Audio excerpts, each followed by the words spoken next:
প্ৰিয়াছেন্স কিচেনলৈ আপোনালোকক স্বাগতম। আজি ভোগালী বিহু আৰু মকৰ সংক্ৰান্তিৰ আপোনালোকক সকলোকে শুভেচ্ছা জনালোঁ। সকলোৰে দিন ভালে যাওক ইয়াই কামনা কৰিলোঁ। আৰু মই এবিধ বেংগলী ট্ৰেডিশ্যনেল ৰেচিপি লৈ আহিছোঁ আপোনালোকৰ ওচৰলৈ, ক্ষীৰ পুলি আৰু সিদ্ধ পুলি। তাৰমানে এটা ডো দি পেলাই মই দুটা ৰেচিপি বনাম, আপোনালোকক দেখাম কেনেকৈ বনাইছোঁ। আৰু মোৰ ভিডিঅ'ত টিপছ আছে, লাষ্টলৈ আপোনালোকে চাই থাকিব, সম্পূৰ্ণ ভিডিঅ'টো চাব, তেনেহ'লে গম পাব কেনেকৈ ছফ্ট বনাব পাৰি এই ৰেচিপিবিধ। আৰু এই ৰেচিপিবিধ মই কেনেকৈ বনালোঁ চাব আহকচোন। ৰেচিপিৰ মাজত মই নাৰিকলটো ভালকৈ চেলাই লৈছোঁ। এতিয়া মই এটা বাতি লৈ নাৰিকলটো ফালি ল'ম।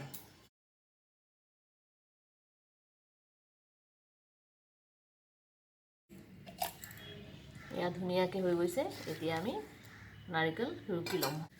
মোৰ ৰুকনি এইফালে ধাৰ কম আছে, সেইকাৰণে মই এইটো দি লৈছোঁ, সোনকালে হ'ব আৰু ধুনীয়াকৈ ৰুকিব পাৰিম।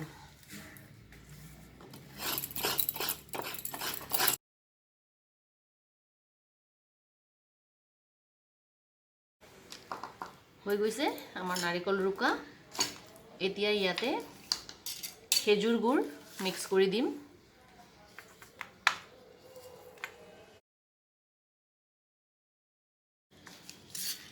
এইখিনি খেজুৰ গুড় মিক্স কৰি লৈছোঁ। এতিয়া আমি কেৰাহীত দি পেলাই ভালকৈ ভাজি লওঁ।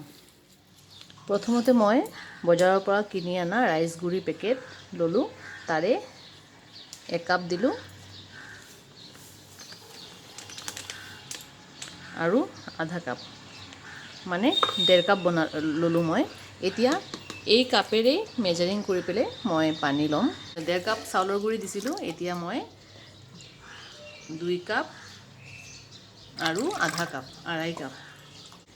ইয়াতে মই অলপমান হাফ চামুচতকৈ কম নিমখ দি লৈছোঁ আৰু 1 চামুচ ঘি। এই পানীখিনি খুব ভালকৈ উতলিব লাগিব। পানী ধুনীয়াকৈ উতলি আহিছে। এতিয়া আমি চাউলৰ গুড়িখিনি দি দিম।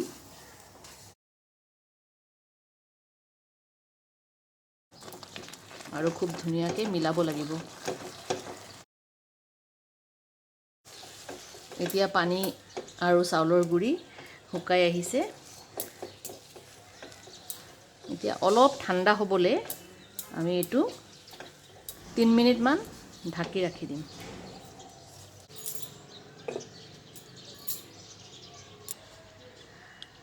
এতিয়া মই যিহেতু দুধ পুলি, সেইকাৰণে মই ইয়াতে গাখীৰ গৰম কৰিব বহাইছোঁ। মই আমুলৰ তাজা গাখীৰ ইউজ কৰি আছোঁ। 1 লিটাৰ তাজা গাখীৰ বহাইছোঁ মই। এইটো ভালকৈ ঘন হ'ব লাগিব। এতিয়া মই এটা থালত কাঢ়ি লৈছোঁ, কিয়কি এইটো ঠাণ্ডা হ'ব লাগিব। এইখন কেৰাহীত মই চাউলৰ গুড়ি নমাই দি এতিয়া নাৰিকল সানি থৈছিলোঁ গুড়েদি, এইটো ঢালি দিছোঁ। এতিয়া এইখিনি পগাই ল'ম ভালকৈ।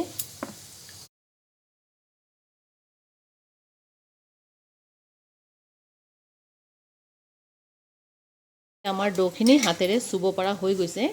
এতিয়া ভালকৈ ধুনীয়াকৈ আমি মঠি ল'ব লাগিব। ছফ্ট এটা ডো বনাব লাগিব। এতিয়া মোৰ চাউলৰ গুড়িৰ ডো বনোৱা হৈ গৈছে। ডোটো এনেকুৱা ছফ্ট হ'ব লাগিব। আপোনালোকে মন কৰিছে কেনেকুৱা হৈছে। আৰু এতিয়া আমাৰ নাৰিকলখিনি কেনেকৈ হৈ আছে চাই আছোঁ আমি। এতিয়া নাৰিকলখিনি পাক হৈ আছে। এইখিনিতে মোৰ লগতে মোৰ দেওৰৰ ছোৱালী, তাইৰ নাম কংকনা হয়, তাই মোক হেল্প কৰি আছে।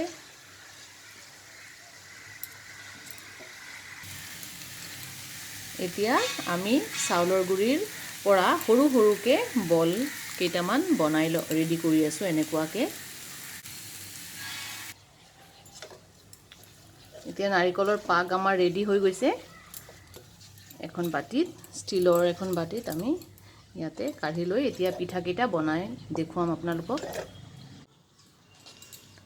মই ইয়াতে বল বনোৱা হোৱাৰ পিছত এনেকৈ কটন কাপোৰ এটাৰে ঢাকি থৈছোঁ, যাতে ড্ৰাই হৈ নাযায়, সেইটো কাৰণে। এতিয়া ইয়াৰ পৰা মই সৰু সৰুকৈ লাড়ুকেইটা বনাম, আপোনালোকে চাই যাব। এতিয়া আমি বলখিনি ল'লোঁ, এটা বল লৈছোঁ, লৈ পেলাই ইয়াতে মই ময়দা নলওঁ, চাউলৰ গুড়িটোহে লৈছোঁ। চাউলৰ গুড়ি লৈ পেলাই এনেকৈ লগাই এটা ধুনীয়া বাটিৰ নিচিনা বনাব লাগিব আমাক এনেকুৱাকৈ।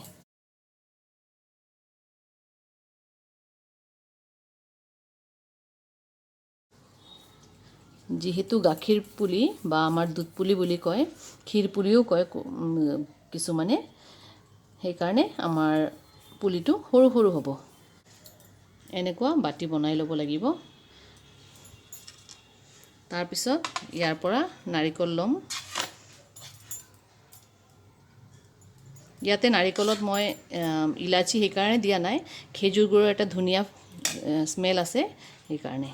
ইয়াতে এনেকুৱাকৈ নাৰিকলখিনি ল'লোঁ, 1 চামুচমান লৈ পেলাই আপোনালোকে চাই যাব, জোন পিঠা যেনেকৈ বনায় ঠিক তেনেকৈ।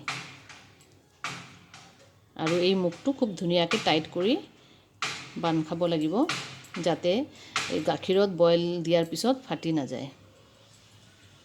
ইয়াতে আপোনালোকে ডিজাইন কৰি পেলাই শ্বেপো দিব পাৰে আৰু প্লেইনো ৰাখিব পাৰে। মই ধুনীয়াকৈ প্লেইন কৰি ৰাখি থৈছোঁ।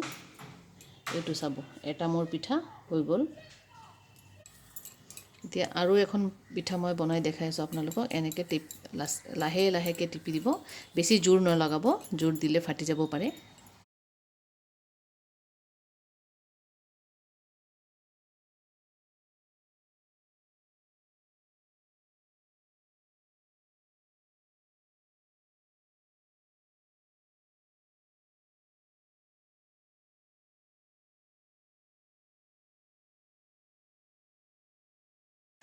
হৈ গৈছে ধুনীয়াকৈ।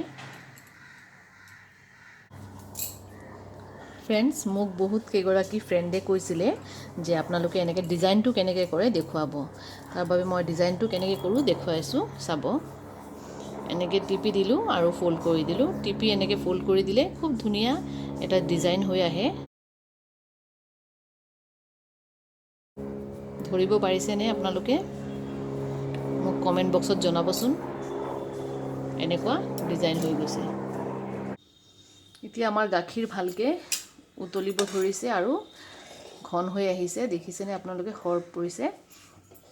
এই সময়ত আমি কনডেন্স মিল্ক অলপ ব্যৱহাৰ কৰিম। যিহেতু খেজুৰ গুড় দিম, সেইকাৰণে কনডেন্স মিল্ক অলপ কমকৈ দিছোঁ।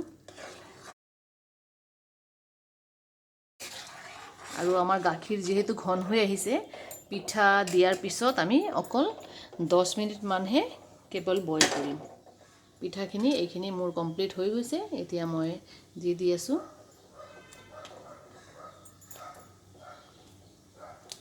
পিঠা দিয়াৰ পিছত আপোনালোকে বেছি নালাৰিব, লাৰিলে ভাঙি যাব পাৰে।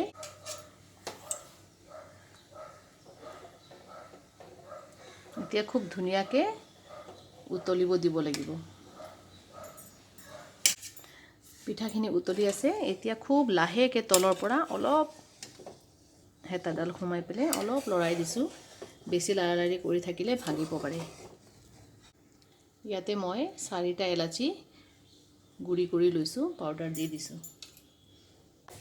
এতিয়া মই অলপ আঁতৰাই থলোঁ। এইটো আজি খোৱাকৈ ৰাখিছোঁ আৰু এইটো আমি কালি খাম, সেইকাৰণে মই বেলেগ কৰি অলপ হাফ কৰি থৈ দিলোঁ।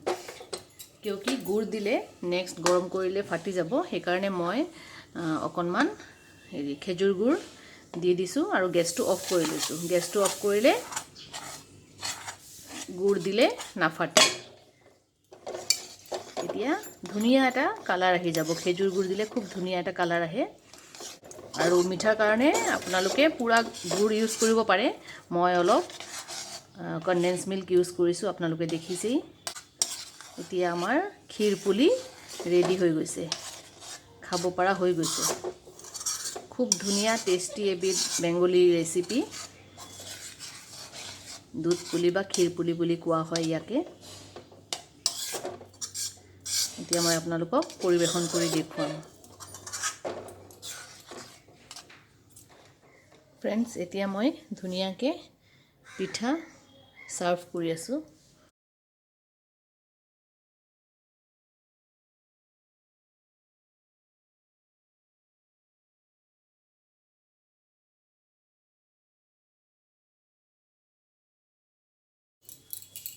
এই ৰেচিপি আপোনালোকে ঘৰত বনাই মোক জনাব কেনেকৈ পালে। কেইটামান পিস্তা দি পেলাই মই প্ৰেজেণ্টেশ্যন কৰিলোঁ। হৈ গৈছে মোৰ প্ৰেজেণ্টেশ্যন কৰা। ফ্ৰেণ্ডছ, মই প্ৰথমতে কৈছিলোঁ আপোনালোকে এটা ডো দি পেলাই মই 2 ধৰণৰ পিঠা বনাই দেখুৱাম।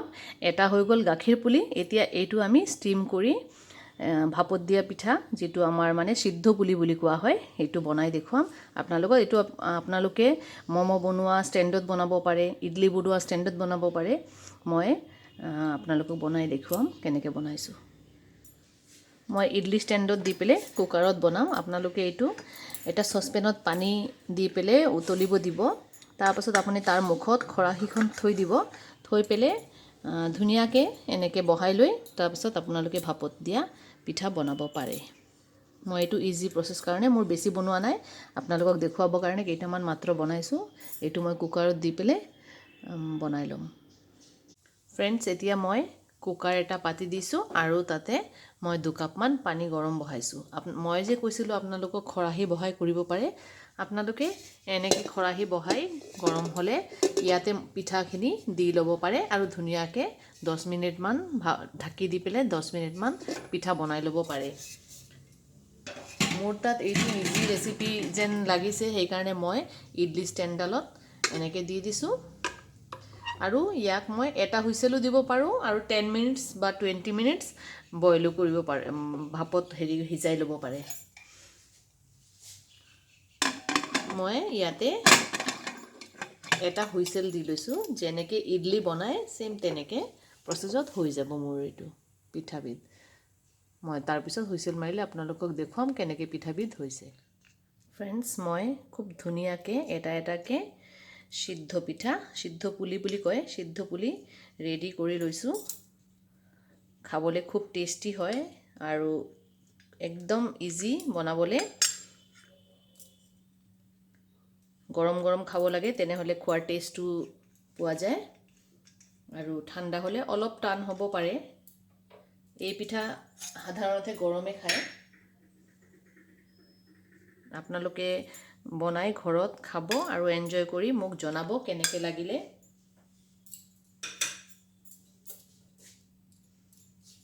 ৰেডি হৈ গৈছে আমাৰ পিঠাবিধ। ফ্ৰেণ্ডছ, আমাৰ সিদ্ধ পিঠা আৰু দুধ পুলি ৰেডি হৈ গৈছে। আপোনালোকে এই পিঠাবিধ কেনেকৈ পালে মোক জনাবলৈ নাপাহৰিব। আৰু ভাল লাগিলে লাইক, কমেণ্ট, শ্বেয়াৰ কৰিব। নতুন ভিউৱাৰ্ছসকলে মোৰ চেনেলটো ছাবস্ক্ৰাইব কৰিব। সকলোলৈ আকৌ এবাৰ মকৰ সংক্ৰান্তিৰ শুভেচ্ছা জনালোঁ। থেংক ইউ ফৰ ৱাচিং।